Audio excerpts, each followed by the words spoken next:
আমি 10 পয়সা দিয়া, একেবারে কসম আল্লাহর, আমার পুরা মনে আছে, আমি 10 পয়সা দিয়া 3টা সুপার বিস্কুট, এই পয়সাওয়ালা যে বিস্কুট ছোট ছোট সুপার বিস্কুট, না বিস্কো বিস্কুট, এই 10 পয়সা দিয়া 3টা সুপার বিস্কুট আমারে দোকানদারে দিছে। আমি ওই 3টা বিস্কুট পানি ভিজাইয়া খাইয়া এরপরে পড়তে গেছি। তো সেই অভাবের সংসারে বাপ আমগরে বড় করছে। আজ যখন আমরা 5 ভাই, আমাদের আলাদা বাড়ি আছে, ঘর আছে, আজ অনেক টাকা আছে, অনেক টাকা। আজ যদি বাপ থাকতো তো 10টা মুরগি যদি এক লগে জবাই করে পারতাম, খাওয়াইতাম, কোনো অসুবিধা হইতো না আমার। আজ তো আমার সব আছে, আজ তো আমার অনেক টাকা আছে বাপ, কিন্তু আমার বাপ তো নাই। বাপ আমার 2015 সালে কবরে চলে গেছে। তাইলে বন্ধু, দুনিয়া শেষ করা যায় না, দুনিয়া ভোগ করা যায় না দোস্ত। হায়াত নষ্ট না করা, জিন্দেগি নষ্ট না করা। প্রত্যেকের কাছে অনুরোধ করলাম, ওমা হাদিহিল হায়াতুদ দুনিয়া ইল্লা লাহবু ওয়া লাইব ওয়া ইন্নাদ দারাল আখিরাতা লাহিয়াল হায়াওয়ান লাউ কানু ইয়ালামুন।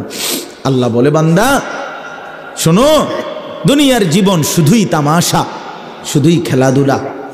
ওয়া ইন্নাদ দারাল আখিরাতা লাহিয়াল হায়াওয়ান, আখিরাতের ঘর, জান্নাতের ঘর বান্দা, সেটাই কেবল জীবন, সেটাই কেবল বেঁচে থাকা। লাউ কানু ইয়ালামুন, যদি তুমি বুঝতে, যদি বুঝতে। ছেলেরা, হায়াত নষ্ট করে দিও না বাপ। কাজে লাগাইলেও যৌবন শেষ হয়ে যাবে, কাজে না লাগাইলেও যৌবন শেষ হয়ে যায়। ছোট বড় সবার কাছে আমার অনুরোধ হলো, আপনারা হাতে ধরা যেই মোবাইলগুলো, এগুলো নামায়া ফেলেন, এতে আপনাদের শুনতে ভালো হবে। ওই যে যাদের হাতে ধরা মোবাইল, এটা ভাই নামায় ফেলেন, দেখবেন ভালো হবে। আমি বললাম, উপকার পাবে। হাতে ধরে মোবাইল রেকর্ড করলে বয়ান শোনা হয় না, বোঝা হয় না, কলিজায় ঢোকে না। মোবাইলে জমা হয় কিন্তু দিলে জমা হয় না। আর মোবাইলে যদি 50,000 ওয়াজও থাকে, আমার জীবনে যদি কোনো পরিবর্তন না থাকে, তো এই মোবাইলের ওয়াজ দিয়ে কি হবে? ফায়দা কি এতে? বাংলাদেশের সমস্ত বক্তার সাথে আমার একটা ছবি আছে, এতে করে হাসরের ময়দানে তো আমার কোনো বিচার হবে না, ঠিক না? কি বিচার হবে? এত বড় ভালো মানুষের বিচার কি? হ্যাঁ বলেন, মানে এটা আপনাদের বিবেকে কি বলে ভাই? নওজোয়ান ভাই তোমরাই বলো। সমস্ত হুজুরদের সাথে আমার একটা ছবি আছে, তো এতে করে আমার ফায়দা কি? আমার কোনো বিচার আচার, আমার হিসাবপত্র হবে না, তাইলে নিশ্চয়ই হবে। তাহলে এই সহজ কথাটা, একদম স্বাভাবিক একটা কথা যদি আমরা না বুঝি, কি অর্থ আছে এটা? কি অর্থ আছে?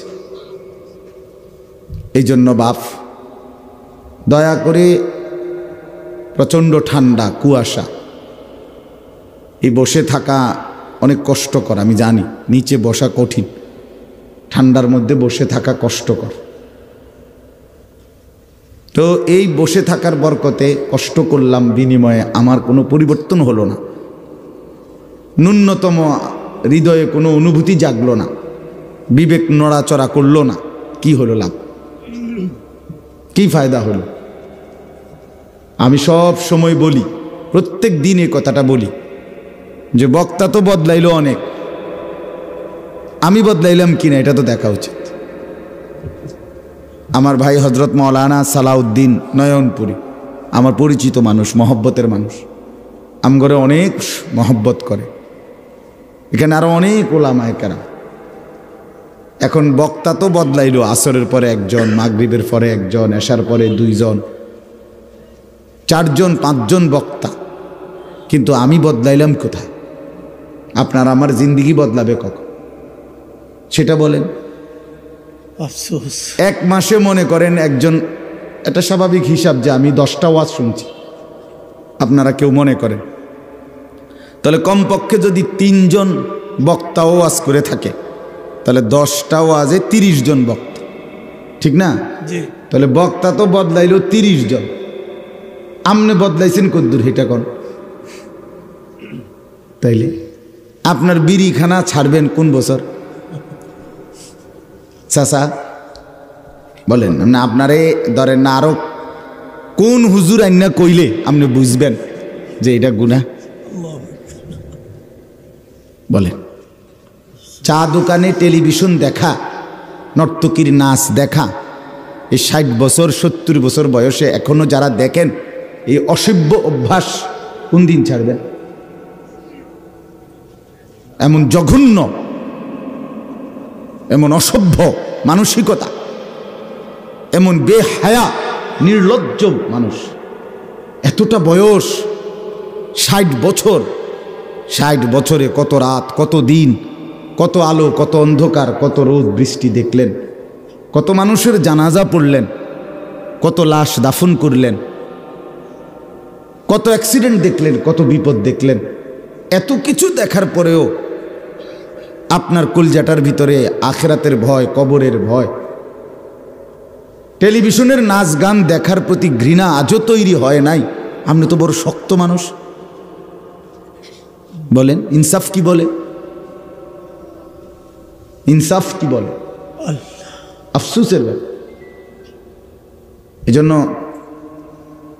আমি বদলাবো কোন দিন সেটা তো দেখার কথা। 20 বছর ধরে, 20 বছর ধরে যার ঘরে রঙিন টেলিভিশন চলতেছে, বউ বাচ্চা ছেলে মেয়ে প্রতিদিন নাচ গান নাটক সিনেমা দেখে, বাপ আপনি চাচা বাবা অভিভাবক, আপনারা আল্লাহর দোহাই দিয়া বলেন, আর কত বছর পরে আপনার মনে পড়বে, বুঝবেন যে এটা গুনাহ?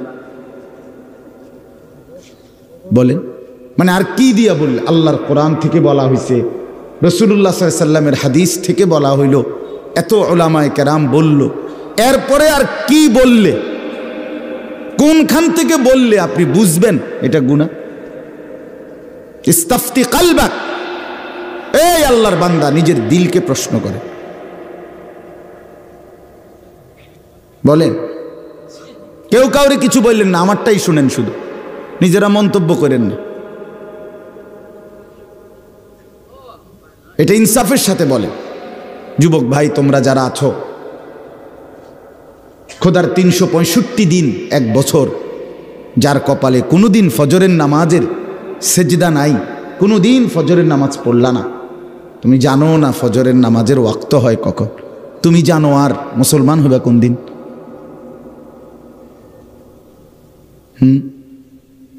বলো ভাইয়া, তুমি মানুষের বাচ্চা হবা কোন দিন? যার কপালে সেজদা নাই, আমার তো তারে মানুষের বাচ্চা মনে হয় না। কোরআনুল কারীমে আল্লাহ তাআলা জানোয়ার বলছে যে মানুষগুলোকে, সে না হইলে কে হবে? তাহলে কারে বলতে চাইছে? 365 দিতে 1 বছর, 5 বছরে 10 বছরে কোনোদিন বলতে পারবে না ফজরের ওয়াক্ত হয় কখন। এমন ডাকাত, এমন পাষাণ, এমন জালেম এখানে নাই? তো তুমি কোন দিন বুঝবা? বলেন কোন দিন অনুভব হবে? আর কোন হুজুর বললে, আল্লাহর কিতাব কোরআন ছাড়া আর কোথা থেকে বললে আপনি বুঝবেন? এই জন্য আমার বাপ, আমি অনুরোধ করছি, শুধু শুনবার জন্য বসা না, বরং আমার দিলে, আপনার দিলে যেন অনুভূতি জাগে। ফিকির চাই, ফিকির, দিলটা যেন নড়ে চড়ে ওঠে, বিবেক যেন নড়ে চড়ে ওঠে, এটা উচিত।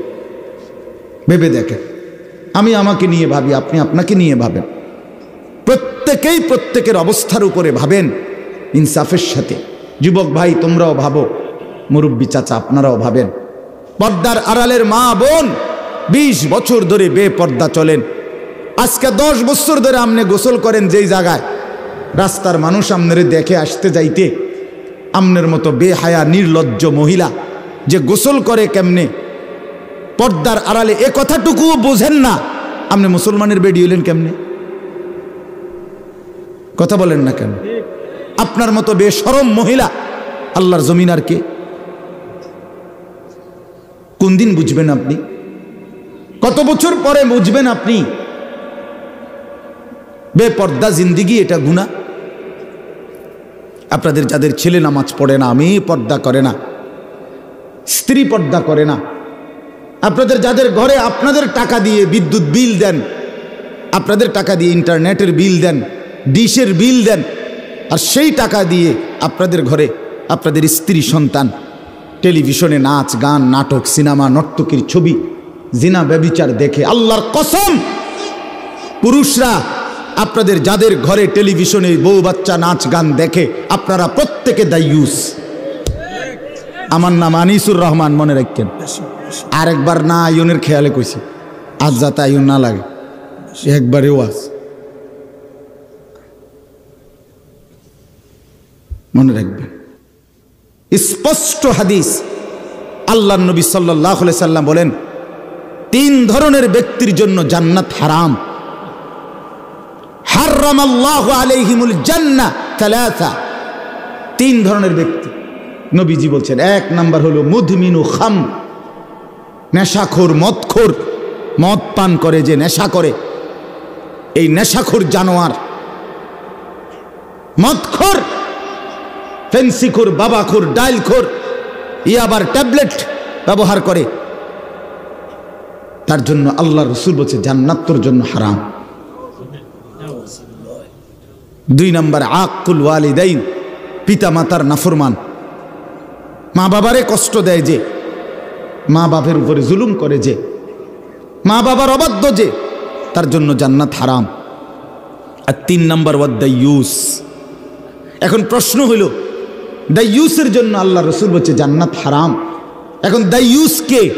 খোদার কসম আমার ব্যাখ্যার দরকার নাই, আমার কথা না, রাগ হওয়ার কোনো সুযোগ নাই। আল্লাহ রাসূল বলছেন সাল্লাল্লাহু আলাইহি ওয়াসাল্লাম, আল্লাযী ওয়াদাইয়ুস আল্লাযী ইউকিররু আহলাহু আল খুবুস। এটাই হাদিসের ইবারত। রাসূলুল্লাহ সাল্লাল্লাহু আলাইহি সাল্লাম বলেন এবং দাইয়ুসের জন্য জান্নাত হারাম। আর দাইয়ুস বলে যে তার পরিবারের স্ত্রী সন্তানের জন্য গুনাহ, নাফরমানি, খাবাসাত, জঘন্যতা, অশ্লীলতা, বেহায়াপনা, অসভ্যতাকে স্বীকৃতি দেয়, মেনে নেয়, তারে বলে দাইয়ুস, তার জন্য জান্নাত হারাম। হ আকার হা, অন্ত্যেষ্টিয় আকার ম, হারাম। বানান করে কইছে, আবার যদি কেউ বানান না পারে, আল্লাহ বানান করে কইছে।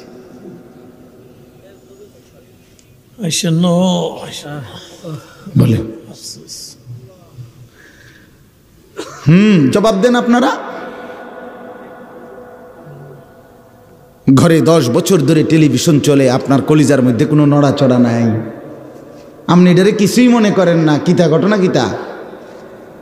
হ্যাঁ, আপনি কি ভাবতেছেন?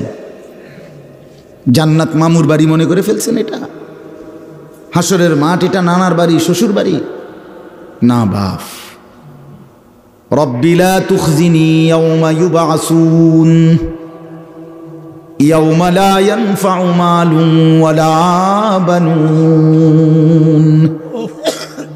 ইব্রাহিম আলাইহিস সালামের মতো নবী, আল্লাহর বন্ধু নবী, আল্লাহর খলিল নবী, খোদার কসম বাপ, কোরআনুল কারীমের আয়াত। ইব্রাহিম আলাইহিস সালামের মতো নবী দুনিয়ায় থাকতে আল্লাহর কাছে দোয়া করেছিলেন, রব্বুল আলামিন লা তুখজিনি ইয়াওমা ইউবআসুন। আল্লাহ, আমি জানি আপনার খলিল, আমি জানি আমি আপনার বন্ধু, তবু আমার হাসরের ময়দানকে ভয় হয়। আল্লাহ, আমি ইব্রাহিমকে হাসরের মাঠে বেইজ্জতি করিয়েন না। ইয়াওমা লা ইয়ানফাউ মালুন ওয়ালা বানুন। আল্লাহ, যেদিন স্ত্রী সন্তান মাল সম্পদ কোনো কিছুই কাজে আসবে না, সেদিন আমি ইব্রাহিমকে বেইজ্জতি করবেন না। আমার বাপ ইব্রাহিমের মতো নবী বলতেছে, আল্লাহ হাসরের ময়দানকে আমার ভয় হয়। আপনি কে? আমি কে? কথা বলেন না। আপনি আমার কোনো পাত্তা আসেনি? হ্যাঁ, রাসূলুল্লাহ সাল্লাল্লাহু আলাইহি সাল্লাম পরিষ্কার বলছে ইব্রাহিম আলাইহিস সালাম ওনার ছেলে ইসমাঈলকে দেখবে হাসরের ময়দানে, ওই যে দেখা যায়। আল্লাহর নবী বলেন, কসম উম্মত, ইব্রাহিমের মতো নবী একবারও ইসমাঈলকে হাসরের ময়দানে ডাকবে না, বরং বলবে ইয়া রব্বি নফসি নফসি, আল্লাহ আমাকে বাঁচান আমাকে। ইসমাঈল তারটা সে বুঝো। ইয়াকুব নবী, রাসূলুল্লাহ সাল্লাল্লাহু আলাইহি সাল্লাম বলেন, ইয়াকুব নবী ইউসুফকে দেখবে